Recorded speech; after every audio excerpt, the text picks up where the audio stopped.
आत्ता पुण्यावरनं एक कॉल आलेला, त्याच्यावरनं सांगते. मुलाचा पगार होता 46,000. ओके. तिच्या बायकोचा पगार 28,000. ओके. आणि त्यांना कुठेतरी 45 to 50,000चं 1 bedroom किचन घ्यायचं होतं पुण्यात.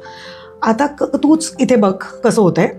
दोघांचा मिळून एक 65-70 हजाराचा पगार येतोय. महिन्याचा खर्च एक 15 ते 20 हजार तर असणार. त्यांची डाऊन पेमेंटची जरा सुद्धा तयारी नाही, कारण का आत्ताच लग्न झालेलं. रेंट भरायला लागत होतं म्हणून त्याला घर घ्यावंसं वाटत होतं. तर तिथे मला एक लक्षात आलं, त्याला 40 ते 45 हजाराचा EMI चढणार. 15-20 हजाराचा तुझा घर खर्च असणार. उरणार तुझ्याकडे 5-10 हजार. तुझं नवीन सुरुवात जर्नी तुमच्या दोघांची. इथे तुम्हाला फिरलं पाहिजे का लायबिलिटी घेतली पाहिजे. सो हा पहिला प्रश्न आला. तर कारण का परत लाईफ आपलं परत नाही येणार आहे. एकच आयुष्य दिले देवाने. मग ते जर का प्रॉपरली नियोजन करून 3 वर्ष वगैरे थांबून त्याचे आपण EMI भरायला तयार होतो.